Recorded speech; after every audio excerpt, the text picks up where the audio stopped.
Allez, bonsoir à toutes et tous et bienvenue dans cette salle du conseil.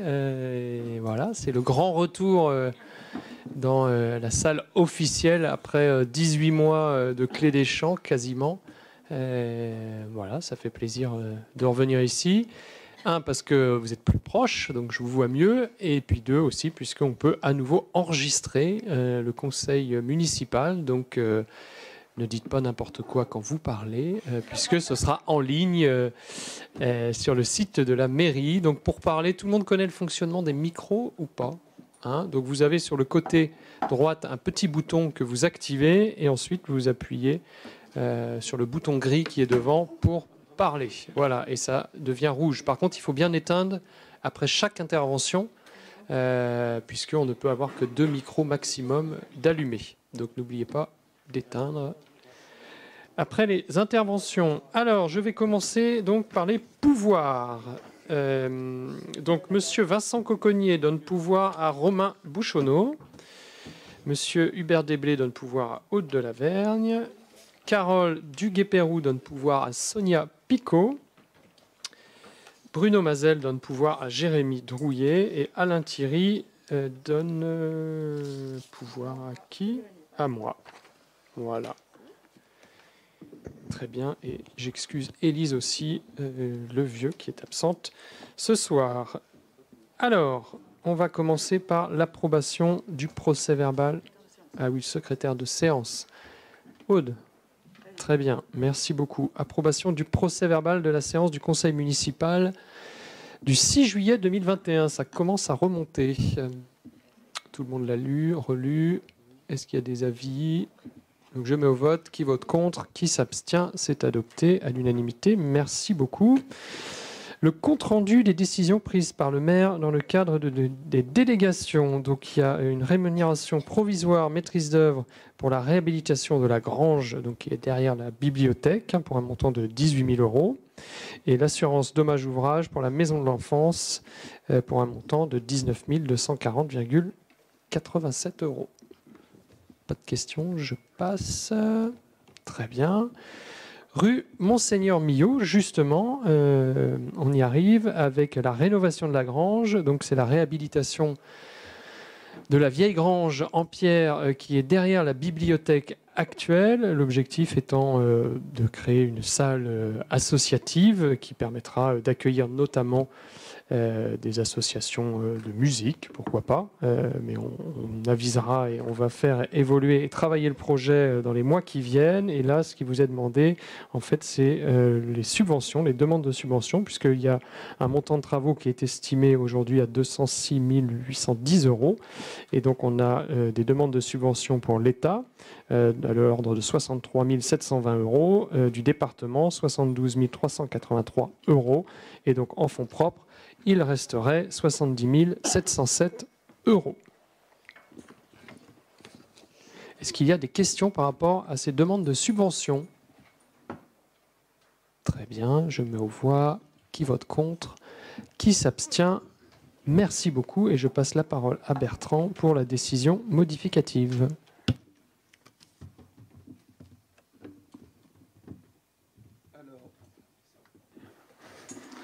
Donc, la décision modificative au budget principal. C'est pas pratique. On va essayer de trouver essayer de voir en même temps tout. C'est pas évident. Donc, ça a été vu en commission mixte. Donc, je sais pas, je ne vais pas reprendre dans le détail. À moins que vous le souhaitiez. Les gros montants. Donc, en fonctionnement, on a l'assurance dommage d'ouvrage de la maison de l'enfance pour 21 000 €. Un supplément pour leur exquise en masse salariale pour 4 300 €. Donc en tout, on vient compenser en dépenses imprévues pour 25 300 €. Alors, en investissement, donc en matériel technique, on a... Pardon, parce que c'est chiant ça. Une autolaveuse pour 13 000 €, donc pour le prieuré. Une autolaveuse pour le stade Théo Bautier pour 4 000 euros, donc soit 17 000 euros. En acquisition foncière des terrains bâtis, donc 60 000 euros. Donc c'est pour les manques de crédit pour la préemption de terrains bâtis pour le projet de restructuration entre De Gaulle et la mairie. Autrement, on a à Pont-Rouillou, moins 25 000 euros. C'est une régularisation foncière de voirie qui sera décalée dans le temps. Donc, après, en bâtiments communaux, la rénovation du hangar, donc comme on ne l'engage pas tout de suite, on met moins 100 000 euros pour l'équilibre. Au niveau de la maison de l'enfance, on a un supplément de construction pour 40 000 euros et 6 000 euros pour le raccordement en fibre de la maison de l'enfance, soit plus 46 000 euros. Secteur gare, on a juste un petit problème d'arrondi pour 1 euro, qu'on est obligé de régulariser. Et donc en tout, et puis en dépenses imprévues, on met moins 3 001 euros pour compenser. Et en tout, donc sur la section investissement, on a 128 001 euros. Si on prend les plus et les moins. C'est pas évident à suivre. Mais bon. Merci beaucoup. Est-ce qu'il y a des questions par rapport à ces ajustements budgétaires de fin d'année? Je me vois qui vote contre, qui s'abstient. Merci beaucoup. Budget principal, reprise sur provision, toujours Bertrand. Donc, là, c'est une provision qu'on avait fait en 2014-2015 pour la constitution d'une provision à hauteur totale de 1 650 000 pour grosses réparations servant à couvrir à terme les travaux de construction d'une station d'épuration. Aujourd'hui, avec le transfert de la compétence et la clôture du budget assainissement, la provision n'a plus lieu d'être. Donc, on a transféré la compétence à Vitré Communauté. Donc, une reprise sur provision doit donc mouvementer le compte de recettes 78,15 pour le même montant, soit 1 650 000 euros. Voilà. Bon, on est sur des écritures comptables et comme la compétence, comme c'est indiqué, a été transférée à Vitré Communauté, on n'a plus, cette provision n'a plus lieu d'être, donc on la supprime. Mais on est vraiment sur des jeux d'écriture, hein, aucun jeu de trésorerie là-dessus. Des questions? Qui s'abstient? Qui vote contre? Merci beaucoup. C'est adopté. Budget principal, créance éteinte. Alors, donc, c'est pour une personne qui a été suivie par la commission de surendettement des particuliers. Et le trésorier nous demande de mandater en créance éteinte la somme de 77,60 € au titre de facturation pour le centre de loisirs émise en 2019 et non réglée par un particulier. Et pour cette personne, il a été demandé aussi d'autres remises de créances au collège, enfin sur toutes ces factures aussi. Et donc voilà. Donc c'est toute une petite somme par rapport aux autres. Voilà. Est-ce qu'il y a des questions, des remarques? Je me vois qui vote contre, qui s'abstient. Ça me fait penser à un fait divers que j'ai vu ce midi aux informations sur la cantine là, qui est en train de monter un peu. D'une maman qui ne payait pas la cantine et qui avait une ardoise de 900 €. Et donc, les enfants étaient raccompagnés par les policiers municipaux. Un enfant, oui. Donc voilà, ça fait un peu dur. Ça fait débat. On voit la difficulté. Oui. On est d'accord. C'est dur pour l'enfant. Ça fait débat. C'est les... C'est la façon. Ouais. Non. Et ça me fait penser à ça. Voilà. C'est pas normal. C'est pas à l'enfant. Très bien. Gardiennage des églises. Bertrand David, toujours. Gardiennage des églises donc communales, comme chaque année. Donc c'est une indemnité qui est versée aux prêtres affectataires des églises de Châteaubourg, Bron et Saint-Melaine. Et donc c'est la somme de 479,86 € par église. Donc on demande de la voter encore cette année.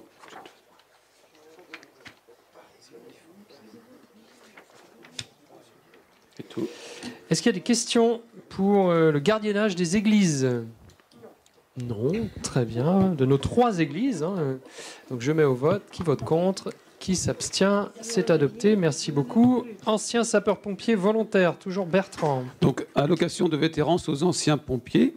Donc il est demandé au conseil municipal de se prononcer sur la poursuite du versement de cette allocation pour 4 pompiers au titre de l'année 2021.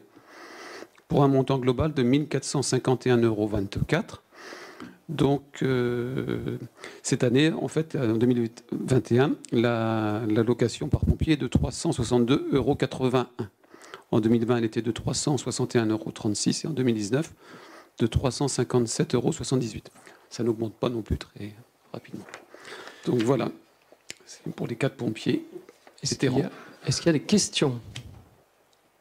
Je me vois. Qui vote contre? Qui s'abstient? C'est adopté à l'unanimité. Et nous passons à la dénomination du parking gare. Et je salue la présence du président de l'UNC, Thierry Jacquet, dans la salle. Merci d'être là. Merci, monsieur le maire. Alors, pour ce qui concerne le parking Sud-Gare, que nous appelons Sud-Gare depuis maintenant plusieurs années et en tout cas un mandat, eh bien, justement, l'Union nationale des combattants de Châteaubourg a émis une proposition de dénomination liée à l'histoire de Châteaubourg. En fait, le 6 juillet 1944, à Châteaubourg, il y a eu un bombardement. Et ce bombardement sur les rails.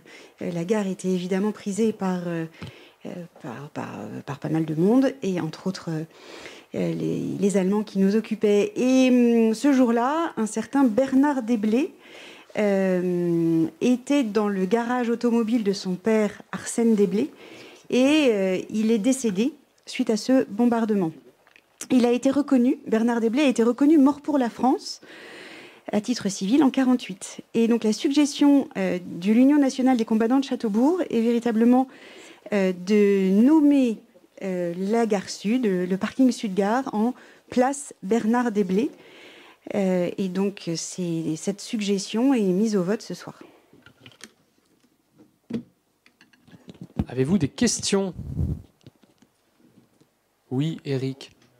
Alors, allume ton micro, puisque comme on est enregistré. Oui, juste une remarque. Ça serait bien de prévoir, je sais pas, un flash code ou je sais pas quoi, pour avoir l'explication. Tout à fait. La commission communication note la bonne idée. Et donc, on fera une inauguration de cette place à la fin des travaux, puisque vous n'êtes pas sans savoir que nous allons prochainement démarrer les travaux de l'extension de ce parking sud pour le finir, pour venir jusque devant le restaurant, la station, enfin voilà la partie qui est juste en bas. Et donc, on profitera de la fin de ces travaux pour faire une inauguration officielle, en invitant bien sûr les membres de l'UNC et puis la famille à cette inauguration. Des questions? Des remarques? Je mets au vote. Qui vote contre? Qui s'abstient? Merci beaucoup. Délibération parking Sud-Gare, justement, et c'est moi qui prends la main, puisque Hubert étant absent.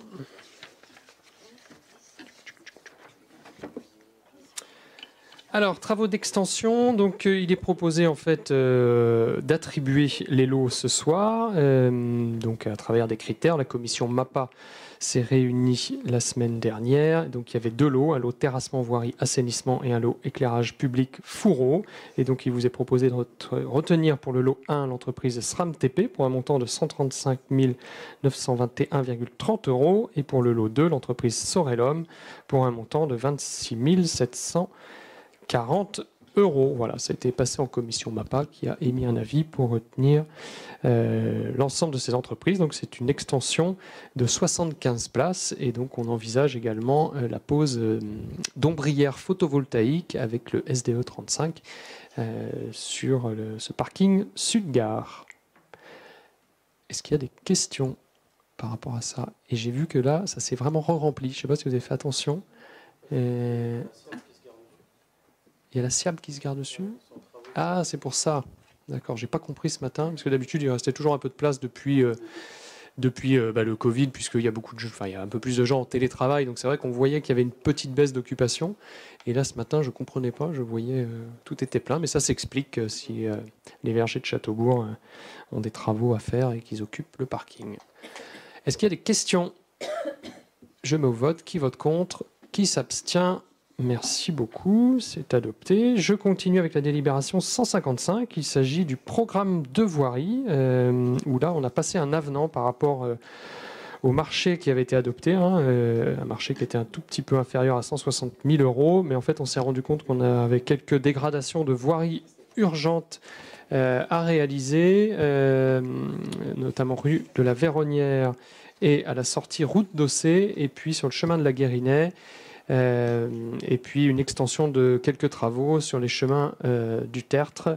Et donc il y a une plus-value de 22 293,60 € par rapport au marché initial. Et on en discutait ce matin, c'est vrai que, et on en a déjà parlé, je pense que voilà, on a un budget voirie un peu trop juste qu'on va devoir revoir vraisemblablement dans les années qui viennent, puisque on a de plus en plus de liaisons douces, on a de plus en plus voilà, de pistes cyclables, on a aussi des chemins qui desserrent les fermes qui ont tendance à s'abîmer très vite, notamment avec des tracteurs un peu plus gros, on va dire ça comme ça.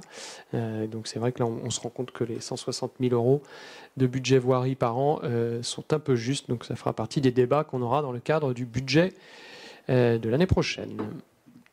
Est-ce qu'il y a des questions par rapport à cet avenant? Je mets au vote. Qui vote contre? Qui s'abstient? Merci beaucoup. Maison de l'enfance, également un avenant. Donc vous avez un tableau récapitulatif, hein, je ne vais pas tout détailler. On est resté dans l'écart des 1,5%, donc il n'y a pas de... Voilà, il n'y a pas de drame. Et donc, il vous est proposé de valider l'ensemble de ces évolutions de prix qui restent très contrôlées. Des questions, des remarques, je me vote. Qui vote contre? Qui s'abstient? Merci beaucoup.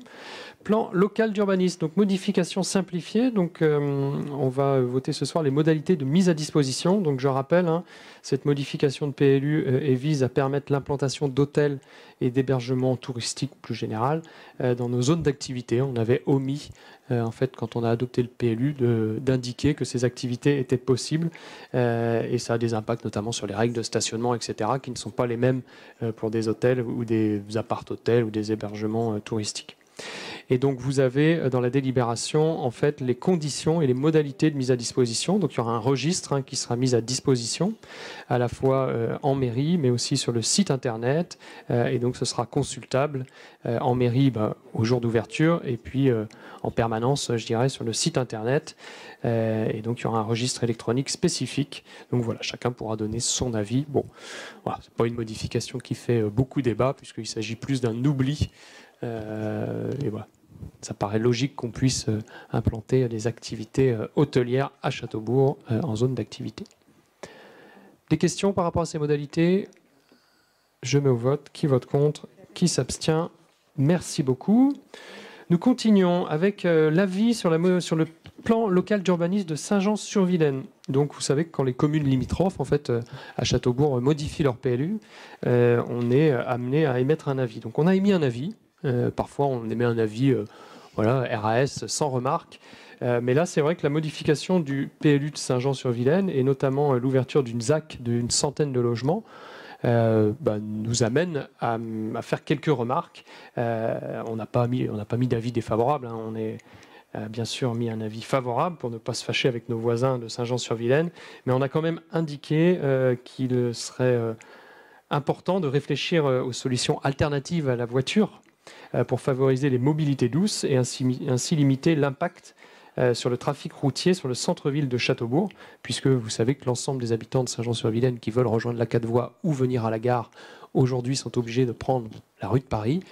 Et on a rappelé de ce fait la nécessité et l'importance d'un contournement routier qui permettrait aux habitants de Saint-Jean-sur-Vilaine de pouvoir rejoindre la 4 voies et la gare sans emprunter forcément la rue de Paris qui est encombrée le matin. Donc voilà les deux remarques que nous avons faites, à la fois encourager le développement des mobilités alternatives, et c'est normal, il y a une piste cyclable qui existe aujourd'hui entre Saint-Jean et Châteaubourg. Dans le cadre du plan vélo, on fait tous les aménagements nécessaires pour rejoindre la gare. Donc ça va être aujourd'hui facile de faire Saint-Jean-sur-Vilaine, gare de Châteaubourg en vélo. Donc il faut encourager les habitants de Saint-Jean-sur-Vilaine à prendre le vélo, à prendre vite au bus aussi, hein, parce que je vous rappelle qu'il y a une navette qui part de Saint-Jean-sur-Vilaine et qui permet d'aller à la gare également.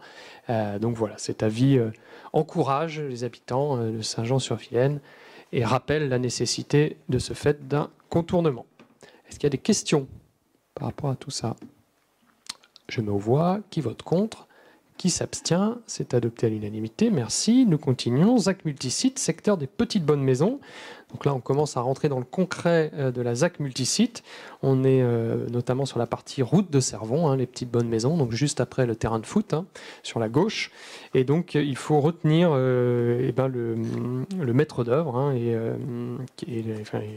l'architecte, enfin l'équipe qui va suivre maintenant les travaux qui démarreront vraisemblablement l'année prochaine. Et donc la commission MAPA vous propose de retenir le binôme AMCO Atelier du Canal qui est arrivé légèrement en tête de ce... on n'avait que 2 offres, donc c'est pas beaucoup, j'avoue. Et donc voilà. Est-ce qu'il y a des questions? Je me vois. Qui vote contre? Qui s'abstient? Merci beaucoup. Autorisation du droit des sols. Donc c'est ce qu'on appelle l'ADS. Donc c'est l'instruction des permis de construire qui est faite par Vitré Communauté. Et donc en fait, Vitré Communauté nous refacture le coût réel, c'est-à-dire qu'ils prennent le coût du service, ils le divisent par le nombre de permis de construire qui a été fait par Vitré Communauté. Et ça donne un prix au permis que paye chaque commune de Vitré Communauté. Et donc on était en 2019 à un coût de 191 € et pour l'année 2020, il nous est proposé une refacturation à 171 €. Donc une légère baisse. Voilà. Alors ça évolue en fonction en fait, du nombre de permis et parfois il suffit qu'il y ait un arrêt ou un agent qui s'en va quelques mois et qui n'est pas remplacé, ça fait baisser un peu le coût du service. Donc voilà, ça reste toujours autour de entre 170 et 200 €. Est-ce qu'il y a des questions? Je mets aux voix. Qui vote contre? Qui s'abstient? C'est adopté à l'unanimité. Merci. Rue Louis Pasteur, cession de l'ancien séchoir. Donc ça a été un des gros débats avant l'été. Donc là, il vous est proposé du coup de céder les séchoirs à Monsieur Belloir Steven et Monsieur Belloir Ludovic pour la réalisation de bureaux et d'un espace de coworking, sachant qu'ils vont sans doute revenir vers nous pour nous interroger sur les bâtiments en pierre qui restent à côté, mais ça fera l'objet d'une délibération supplémentaire. Voilà, il y aura comme clause suspensive l'obtention du permis de construire et l'obtention des financements bancaires, forcément, et puis l'obligation de démarrer les travaux 2 mois après la signature de l'acte authentique. Donc ça veut dire que là, on va signer un compromis. Ils vont faire toutes les démarches pour obtenir leur permis de construire avec les bâtiments de France notamment, puisqu'on est dans le périmètre des bâtiments de France. Ils vont aller faire le tour des banques, obtenir leur financement. Et puis, une fois que tout ça c'est obtenu, on signe l'acte authentique. Et après, ils ont 2 mois pour démarrer les travaux. Voilà, l'objectif étant que ça aille assez vite et que ce ne soit pas un projet qui traîne, et, puisque le bâtiment a besoin d'être rénové.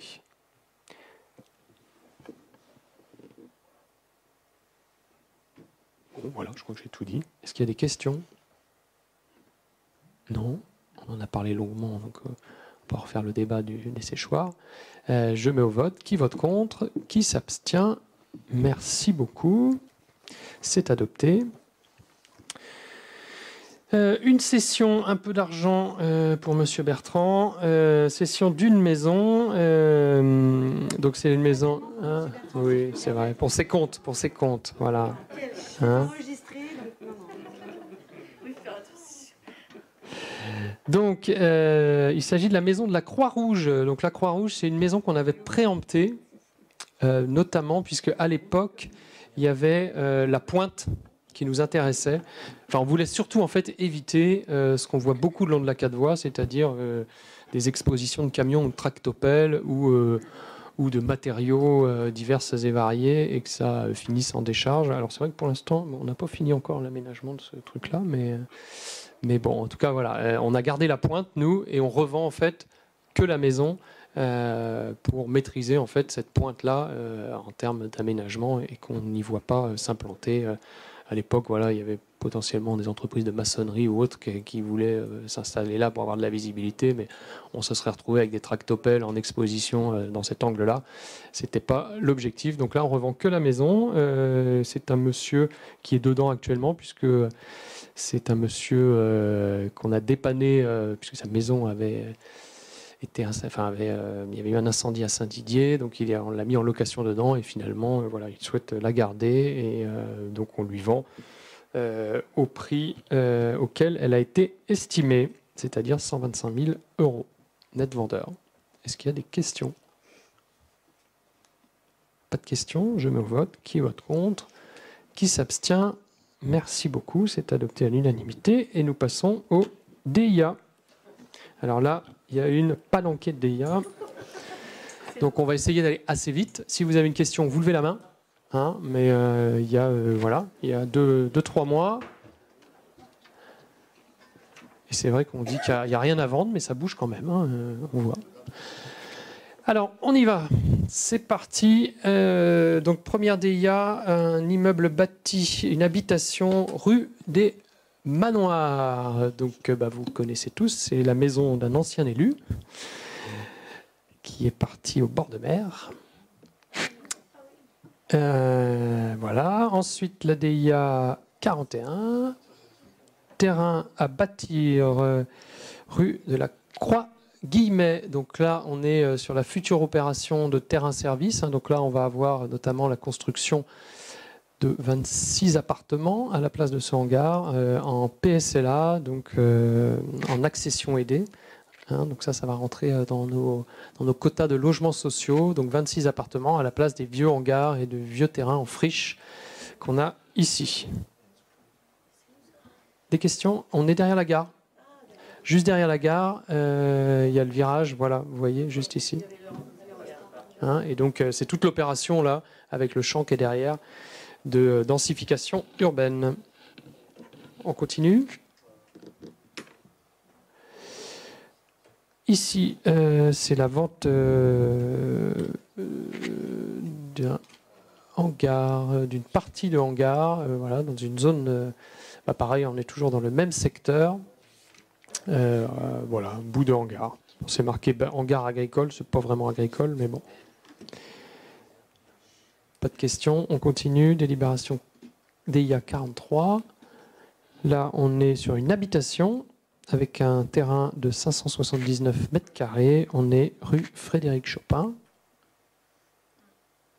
Pas de questions. Maison.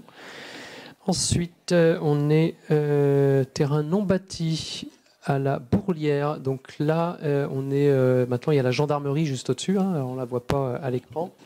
On est juste à côté des bureaux de GEB. Et là, va être construit un ensemble de bureaux tertiaires proposés à la location. Donc ça, c'est assez intéressant aussi, puisque ça va ramener de l'activité tertiaire. On n'est pas très loin de la gare non plus. Donc voilà, projet de bureau.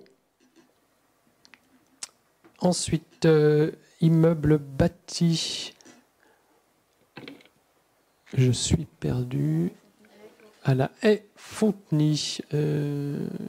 Oui, on est dans le fond, là-bas. L'entreprise Chanson Matériaux. Donc voilà.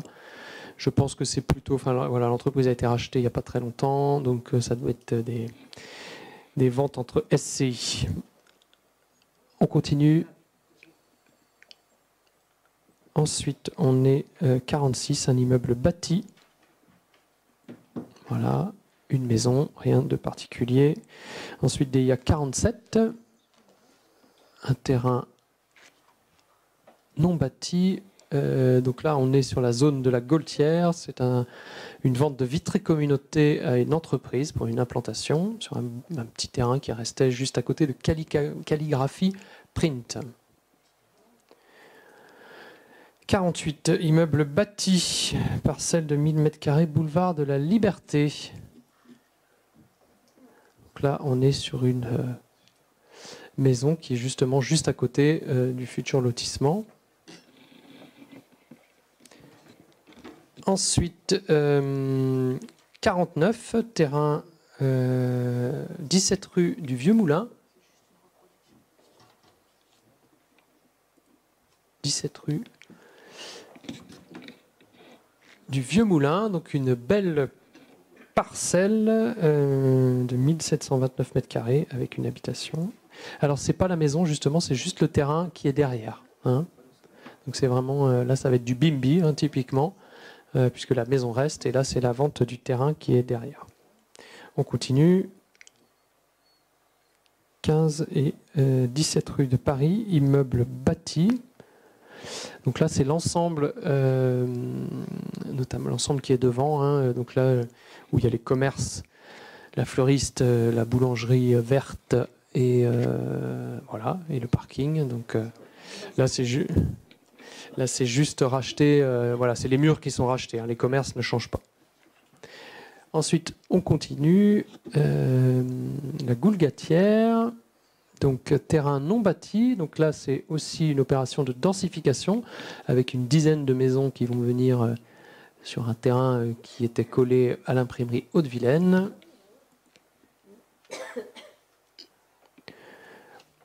On continue. Terrain non bâti, rue des Étangs. On est tout là-haut. Là, c'est aussi une opération de densification, puisque c'était une ferme voilà, avec des bâtiments agricoles, mais il n'y avait plus d'activité depuis longtemps. Et donc là, il y a une opération de densification avec la construction de plusieurs maisons. On continue. Terrain non bâti. Là, c'est un étang, juste en dessous de la Bretonnière. Donc voilà, un étang d'agrément. On continue. 54, non bâti. Le parc d'activité de la Goltière. Donc là, pareil, une vente de Vitreco pour l'implantation d'une entreprise. Alors là, c'est l'entreprise Belmet qui est dans le métal, voilà, fournisseur de métal pour différentes constructions. Ensuite, 55, un beau terrain avec une maison aussi. Voilà, immeuble bâti, rue de Vitré. 56, un immeuble bâti également, une maison avec une belle parcelle aussi. Ensuite, toujours une maison. Voilà, on est avenue du Grand Domaine. Rue Louis Pasteur. Là, on est plutôt sur un appartement. Voilà. Ensuite, immeuble bâti rue du Maréchal Leclerc. Donc là, c'est tout l'ensemble de l'ex-coiffeuse de Madame Gaudin. Donc les travaux ont démarré déjà ici. Donc ça va être rénové notamment en logement étudiant, voilà, pour permettre d'accueillir des étudiants, et puis il restera la partie commerce là, qui va être retravaillée aussi. 52 rue de Paris, Vitré plutôt, une grande maison aussi. Ensuite 16 rue de Paris. Là, on est sur les murs de la Fleuriste. Délibération. Ensuite, DIA 62, 13 rue des Cottages. Voilà, une maison avec un grand terrain. Alors là, c'est vrai que c'est le problème de ces maisons-là, c'est comment desservir le terrain sur l'arrière si on voulait faire du bimbi, puisque là, on a envie de faire du bimbi quand on voit ça, mais malheureusement, c'est un chemin piétonnier sur l'arrière. C'est plus compliqué et les maisons empêchent en fait de faire du drapeau, comme on dit, et de la densification sur l'arrière. Donc il faudra en acheter plusieurs, en effet. Ça fait partie des réflexions qu'on pourrait avoir à l'avenir. DIA 24 rue Louis Pasteur. Un appartement, à nouveau, 47 rue de la Jeannet, une maison. ZAC de la Goulgatière, un immeuble bâti. Donc là, on est... je ne sais plus comment ça s'appelle. Bref, c'est les murs d'une entreprise Allfit, je crois. Donc c'est juste à côté où il y avait IMS avant, où maintenant on a Bewood Construction. Donc c'est le bâtiment juste à côté. Ensuite, allée des Troènes, l'ancien laboratoire d'analyse médicale, hein, donc qui va être vendu pour une habitation. Allée des Alizés, une maison d'habitation. 36 rue Georges Sand, une maison d'habitation. 3 rue des Pins. Ah. 36 rue Georges Sand. 31 rue des Cottages. Moi, j'avais rue des Pins juste avant. Bon, eh ben, il en manque une. Il y avait rue des Pins, immeuble bâti aussi, une maison. Et là, donc rue des Cottages, une maison également, avec un beau parc. Vous voyez tous à peu près où on est. On est derrière l'ancienne gendarmerie. Hein, donc ils ont été informés, Les acheteurs ont été informés du projet de logement qu'on allait faire sur le site de l'ancienne gendarmerie pour qu'ils achètent en connaissance de cause. Ensuite, 23 rue des Ormes, une maison. 53 rue de Vitré, un terrain non bâti, donc c'est le triangle, hein, c'est la pointe, qui était depuis quelque temps à vendre, donc il va y avoir une maison dans la pointe là. Ensuite, rue Copernic, là c'est l'opération de densification, enfin il restait une pointe dans le lotissement des Coteaux de Cheminel. Ensuite, on est impasse des Goélands. Je suis perdu là. Non, c'est au sud de la gare. Voilà, c'est ça. Là, pareil, opération de densification avec une dizaine de maisons. Voilà, ça y est, je vois où on est. Et ensuite, impasse des Goélands, rue Copernic pour terminer. Et bien encore. Oui, il y a un doublon. Il y a plusieurs parcelles cadastrées. Ben non, ça a l'air d'être la même chose, donc je ne sais pas. Ah non, parce qu'il y a eu une modification. Oui, parce que justement, il y a eu 2 DIA, puisqu'il y a eu une réévaluation des surfaces. Et comme, voilà, ça aurait dû passer en 2 conseils municipaux, mais comme ça fait 2 mois, donc c'est pour ça qu'en fait, il y a 2 DIA. Mais en fait, il n'y en a qu'une, c'est la dernière, la 76. Mais c'est exactement la même chose. C'est un ajustement des surfaces. Ça fait un certain nombre de DIA, en effet. Pas de questions, je continue. Groupement d'achat entre la ville et le CCAS. Donc là, c'est dans le cadre de l'attribution du marché des assurances 2022-2026. Donc on fait un groupement d'achat entre la ville et le CCAS. Et donc il y avait plusieurs lots qui étaient auquel les assureurs pouvaient répondre. Donc il y avait, voilà, vous avez les lots 1, 2, 3, 4, je ne vais pas tout détailler, avec différentes solutions. Voilà, donc il y a les véhicules, les responsabilités, les protections juridiques, les protections fonctionnelles des agents et des élus, les dommages aux biens et risques, etc. etc. Et donc vous avez les différents assureurs qui ont répondu et qui ont été retenus par la commission MAPA. Je ne vais pas lire tout le détail, vous avez ça sous vos yeux. Est-ce qu'il y a des questions? Donc pas d'augmentation du budget global, voilà. On a réussi à contenir malgré un contexte. Je pensais avoir une petite augmentation, donc tant mieux, on reste sur le même budget au niveau de nos assurances jusqu'en 2026, donc c'est bien. Je mets au vote, qui vote contre, qui s'abstient. C'est adopté, merci beaucoup. Et donc je passe la parole à Aude pour indemnité forfaitaire complémentaire pour élection. Merci Monsieur le maire. Alors en effet, 2 délibérations concernant les ressources humaines. Vous n'êtes pas sans savoir qu'il y a eu des élections récemment. Et quelles élections? Et que nous avons eu beaucoup de personnel évidemment à mobiliser puisque les conditions sanitaires nous l'imposaient. Plusieurs manières de... Vous savez que dans la fonction publique territoriale, tout est très très normé et il y a plusieurs manières de rémunérer les agents quand ils dépassent finalement leur temps de travail. Ça pourrait être une IHTS, indemnité horaire pour travaux supplémentaires, si ce n'est que ce n'est pas possible. En l'espèce, c'est pas possible. On ne va pas perdre du temps à expliquer pourquoi.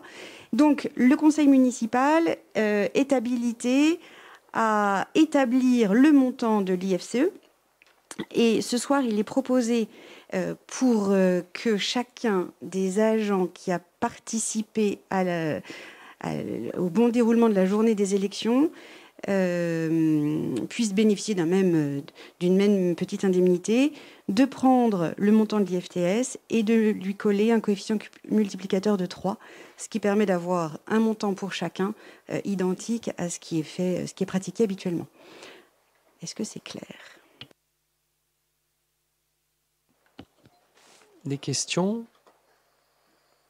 Donc je mets au vote, qui vote contre, qui s'abstient, et merci aux agents qui participent à chaque fois à toute cette organisation. Je rappelle que pour la consultation citoyenne, il n'y aura pas d'agent, hein, donc on sera qu'entre élus pour l'organisation. Donc il y a une feuille qui doit circuler pour que vous cochiez si je suis du matin ou de l'après-midi, voilà, et de venir au dépouillement. Bon, sachant que ce sera moins protocolaire qu'une élection officielle, mais voilà, on n'a pas sollicité d'agents, donc on va se débrouiller entre élus pour l'organisation de la journée, sachant que les agents prépareront bien sûr toute la mise en place de la salle, des urnes, des isoloirs, des tableaux, des listes d'émargement, etc., etc. Mais le jour J, nous serons livrés à nous-mêmes et les bulletins de vote à découper, voilà. Pour ou contre, voilà. Mais bon, voilà, c'est bien. Oui. J'ai fait voter ou pas? Non. Donc je mets au vote. Qui vote contre? Qui s'abstient? Merci pour eux. Espace jeune, contrat d'apprentissage. Oui, merci. Alors, avant, la collectivité de Châteaubourg était l'une des premières à mettre en place des contrats d'apprentissage en Ille-et-Vilaine. Évidemment, les autres nous ont un peu copiés. Non, c'est une blague, bien sûr. Les autres voient aussi l'utilité des contrats d'apprentissage. Donc, un de plus ce soir à l'ordre du jour de ce conseil municipal, un contrat d'apprentissage pour le service espace jeune de la ville.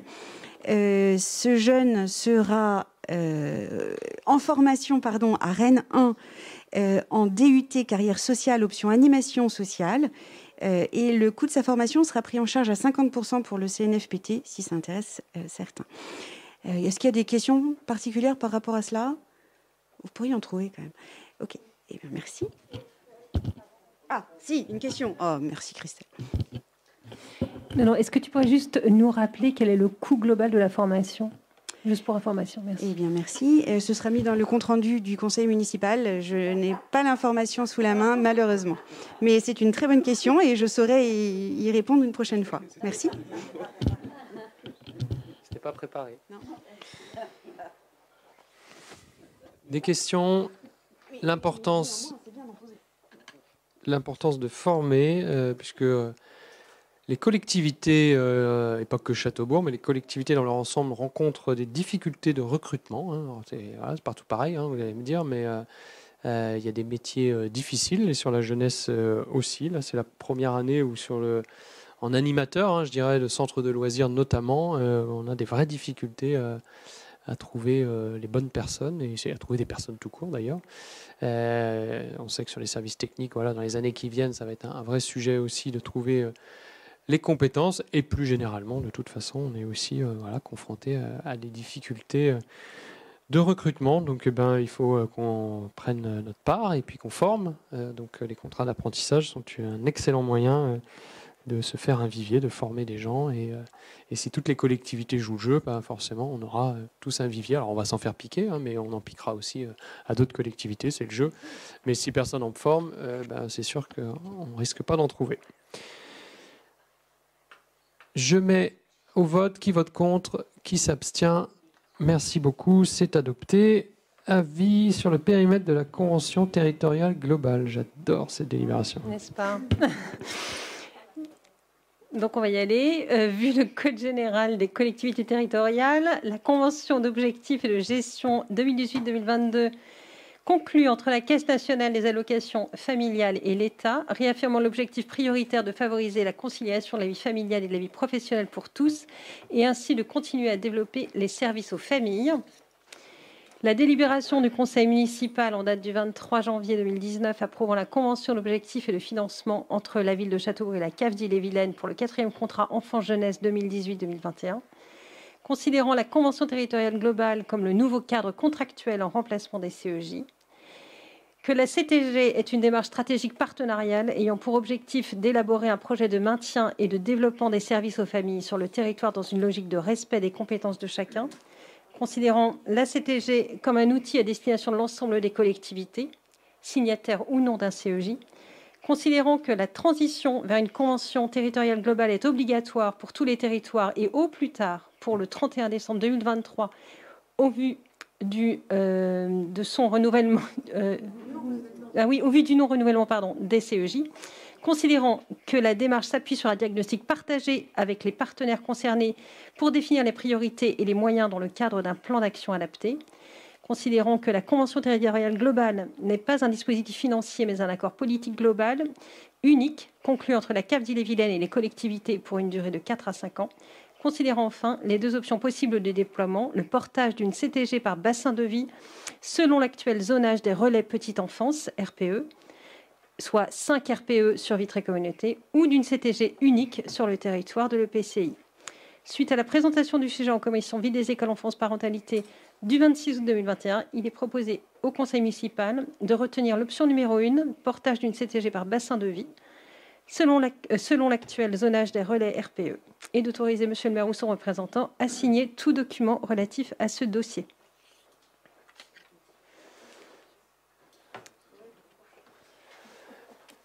Pourquoi l'option?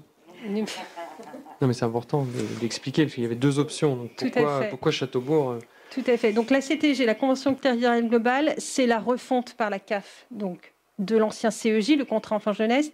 Le CEJ était un inventaire finalement des moyens mis à disposition auxquels la CAF contribuait largement. Donc la CAF veut élargir ce dispositif par le nouveau dispositif CTG. Et donc il nous a été proposé deux solutions pour bâtir cette Convention territoriale globale. Soit d'emblée quelque chose de très englobant qui dépasserait le cadre des RPE et avec un diagnostic effectué à l'échelle de l'EPCI, ou un diagnostic réalisé à l'échelle des RPE. Et on a préféré retenir l'option à l'échelle du bassin de vie parce que ça nous semblait plus réaliste compte tenu des différences qu'il existe entre les différents territoires au sein même de Vitré Communauté, voire au sein même d'un même RPE. Et on a craint qu'un diagnostic CTG à l'échelle de Vitré Communauté soit finalement trop englobant et ne prenne pas en compte ces spécificités. Voilà.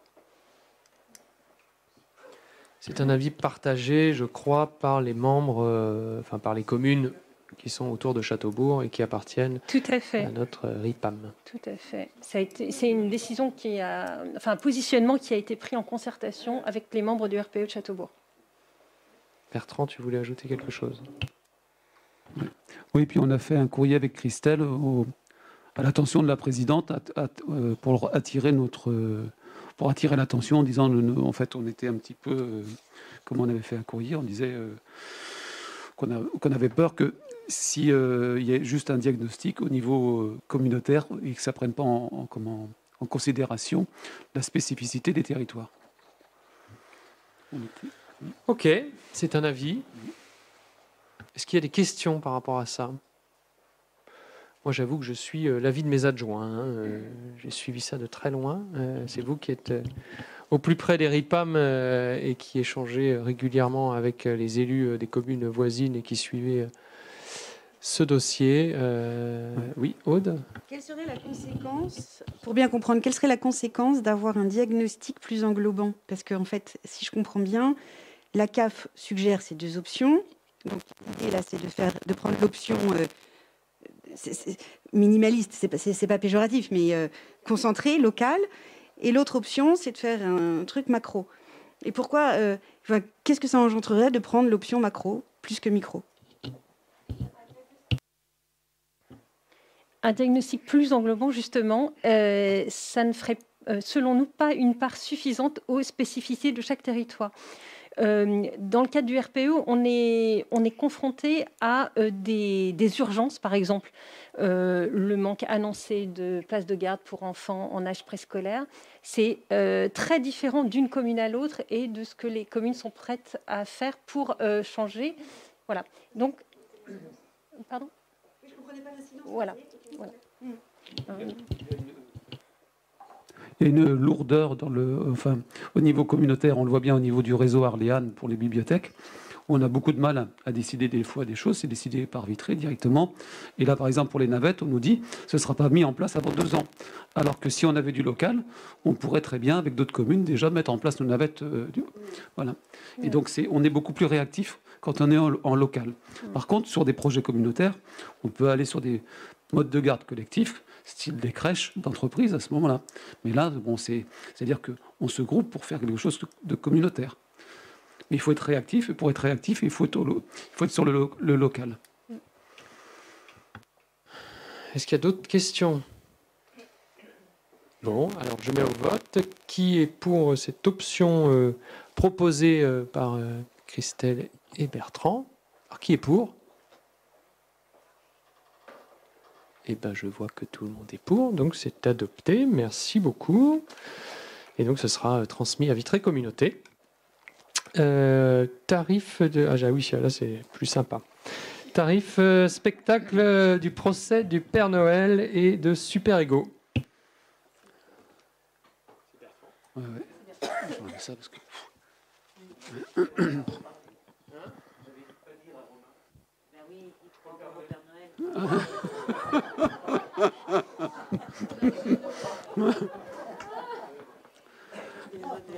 Bon. Je ne sais pas s'il a l'âge pour vous dire ça. Alors, donc, la bibliothèque propose d'organiser un spectacle du Théâtre des Présages, le procès du Père Noël, le samedi 13 novembre 2021, à la Clé des Champs, à 16h. Cet événement sera payant, donc il convient de fixer les tarifs et après étude en commission médiathèque et mixte de finances, le tarif suivant est proposé, tarif de 5 € à partir de 10 ans. Et la billetterie sera gérée pour le compte de la mairie par la plateforme en ligne spécialisée WizEvent. Et donc, bon, après, on fera du... C'est bon? Je mets au vote. Qui vote contre? Qui s'abstient? Merci pour le Père Noël. Et Super Ego. Donc, on avait eu Ego le cachalot, c'est un peu la suite. La bibliothèque propose de reporter donc au jeudi 14 octobre 2021 le concert de David Delabrosse, Super Ego, en version duo, initialement prévu en décembre 2020. Et là, on propose un coût de 3 € par personne. Et la billetterie sera gérée aussi par WizEvent. Voilà. Des questions? Merci, je mets au vote. Qui vote contre? Qui s'abstient? C'est adopté. Et nous en avons fini avec l'ensemble des délibérations. Quelques annonces d'événements, enfin d'un événement surtout, puisque vous n'êtes pas sans savoir que MGAV approche.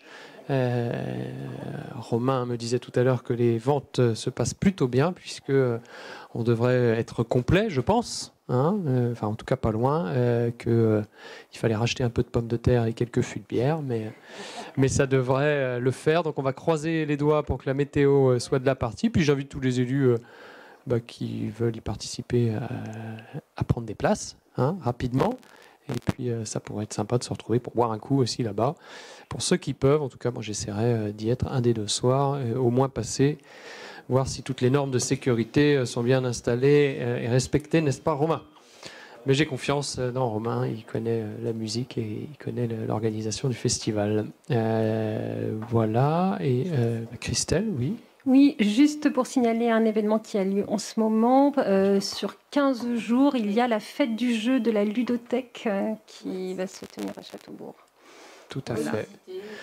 Et donc malheureusement, il n'y aura pas ce week-end la braderie. Voilà, l'association des commerçants suite au protocole qui a été reçu et à son application stricte. Alors c'est vrai qu'on a pas mal de remarques de gens qui disent bah oui, mais à Château-Giron il y avait la braderie, c'était blindé en effet. Je suis pas certain que l'ensemble des règles et protocoles en vigueur aient été respectés ce jour-là. En tout cas, c'est les échos que j'en ai eus. Bon voilà, les commerçants ont choisi de respecter stricto sensus les règles, c'est-à-dire contrôle du pass sanitaire et port du masque toute la journée, et ils se voyaient pas faire la police sur le port du masque et sur le pass sanitaire. Donc voilà, ce qui aurait nécessité vraiment beaucoup plus de bénévoles qu'habituellement. Donc ils ont préféré annuler et reporter, mais ça a été avec beaucoup de frustration, puisque j'en ai recroisé depuis un certain nombre. Et voilà, il y a quand même une vraie part de frustration de ne pas pouvoir faire. Donc on leur apporte tout notre soutien et on sera là, je l'espère, pour la braderie l'année prochaine, parce que c'est un événement important à Châteaubourg. C'est un des rares moments où on ferme la rue de Paris. Et c'est vrai que souvent, au-delà de la braderie, c'est un moment apprécié aussi de ne plus avoir de circulation dans le centre-ville de Châteaubourg. C'est une très belle journée. Donc voilà, on va tout faire pour que tout ça redémarre l'année prochaine. Mais voilà, donc si vous avez des questions, c'est vraiment pour un respect strict des protocoles que les commerçants qui organisent la braderie ont décidé de ne pas la faire, et on ne peut que respecter ce choix. Il faut être bénévole pour comprendre ce que c'est parfois de faire face à certains qui viennent un peu énervés et qui ne sont pas faciles à gérer quand on leur dit de mettre le masque ou de montrer leur passe sanitaire. Donc c'est tout à fait respectable. Est-ce qu'il y a des questions, des remarques? Donc,